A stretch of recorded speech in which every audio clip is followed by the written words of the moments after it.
वडज धरणात जलसमाधी आंदोलन करण्यामागे नक्की आपला विषय काय? जय शिवराय. मी योगेश तोडकर, जिल्हाध्यक्ष, महाराष्ट्र नवनिर्माण शेतकरी सेना पुणे जिल्हा.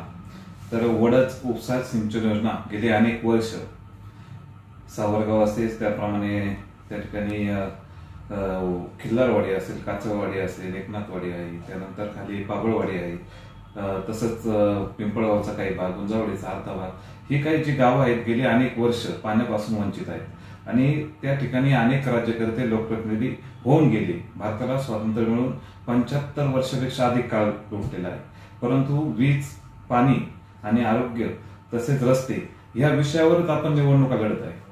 गेले अनेक वर्ष लोकप्रतिनिधी झाले. काही लोकप्रतिनिधींना 20 वर्षाची संधी मिळाली, काहींना 5 वर्ष मिळाली, काहींना 10 वर्ष मिळाली. अनेक आश्वासन दिली, पण आश्वासनांची पूर्ती अजून सुद्धा झालेली नाही. त्या ठिकाणचा शेतकरी हा पाण्यापासून वंचित आहे. शेतकरी प्रगती करू शकला नाही. आपल्या मुलाबाळांना शिक्षण देण्यासाठी शेतकऱ्याकडे पाहिजे तेवढं उत्पन्न त्या ठिकाणी शेतकरी घेऊ शकत नाही. फळबागांचं उत्पादन त्या ठिकाणी घेता येत नाही, कारण फळबागांना 12ही महिने पाणी लागतं. आणि त्या ठिकाणचा बराचसा हा भाग हा डोंगराळ असून मुरमाड जी रानं आहेत, शेती आहे, ती त्या ठिकाणी भरपूर प्रमाणात आहे. त्यामुळे पाण्याचं देखील प्रमाण त्याच प्रमाणात लागतं आणि हा शेतकरी सदन व्हावा, त्याचप्रमाणे शेतकऱ्याला शेतीला पाणी मिळावं ही आमची मागणी असल्या कारणानं आम्ही त्या ठिकाणी वडज धरणामध्ये जलसमाधी आंदोलन करणार आहोत. हे आंदोलन तुम्ही कोणत्या तारखेला करताय? 12 तारखेला दसऱ्याच्या शुभ मुहूर्तावर. त्या ठिकाणी दसरा हा तसा हिंदू संस्कृतीमध्ये आपला महत्वाचा सण आहे, परंतु जर शेतकऱ्यांच्या जीवनामध्ये जर आनंद होत नसेल, आनंद त्यांच्या जीवनात मिळत नसेल, तर दसऱ्याच्याच दिवशी सरकारचा निषेध म्हणून आम्ही त्या ठिकाणी लोकप्रतिनिधींना जाग आणण्यासाठी आम्ही त्या ठिकाणी आंदोलन करणार आहोत. आम्हाला कळलेले आहे, आम्हाला माहिती मिळालेली आहे. अनेक पत्र देखील त्या ठिकाणी आम्ही निविदा दिल्यानंतर सरकारने, लोकप्रतिनिधींनी किंवा पाटबंधारे विभागाचे जे अधिकारी आहेत त्यांनी त्या ठिकाणी निविदा काढलेल्या आहेत. परंतु नुसत्या निविदा काढून काय होणार? आता आचारसंहिता लागतील, आता निवडणुका तोंडावर आहेत आणि आचारसंहिता लागतील, परत ते काम तसंच 5 वर्ष रेंगाळत जातं. त्यामुळे आता आम्हाला डायरेक्ट निविदा काढा, कामाच्या आम्हाला वर्क ऑर्डर दाखवा आणि नारळ फोडा, अशी आमची प्रमुख मागणी आहे. कारण नुसते आश्वासनं देऊन कामं प्रत्यक्षात होत नाही आणि निवडणुका आल्या की आश्वासनाची त्या ठिकाणी बरसात होते, परंतु जनता आता ह्या बोलथापांना बळी पडणार नाही. कारण आता शेतकरी हा हुशार झालेला आहे, शेतकऱ्याला आता स्वतःचं हित कळालेलं आहे.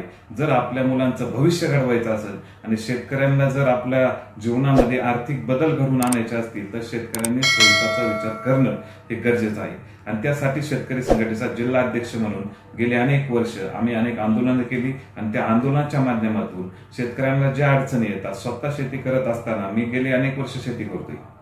अगदी शालेय जीवनापासून शेतीमध्ये काम करत असताना अगदी बारीक सारीक गोष्टी शेतीमधल्या मला अवगत आहे. शेतकरी कुठे कोणत्या पद्धतीने शेतकऱ्याला अडचण निर्माण होते. शेतकरी शेती पिकवत असताना घाम गाळून कष्ट करून रक्ताचं पाणी करतो आणि शेती पिकवतो, माल चांगला पिकवतो, शेतमाल पिकवतो, परंतु तो बाजारपेठेमध्ये गेल्यानंतर त्याला योग्य भाव मिळत नाही आणि तो योग्य भाव न मिळाल्याने आज खताच्या किमती वाढतात, औषधाच्या किमती वाढतात, सर्व शेतीसाठी लागणार जी खतं, औषध, यंत्रसामुग्री असेल सगळ्याची किमती वाढतात, परंतु शेतकऱ्याच्या शेतमालाला योग्य भाव मिळत नाही. विक्री आणि विपणन व्यवस्थेमध्ये त्या ठिकाणी बदल करणं गरजेचं आहे. परंतु महत्वाचा विषय जो आपण विचारलाय वडज सिंचन उपसा योजनेचा, हा महत्वाचा मुद्दा या निमित्ताने आपण घेऊ.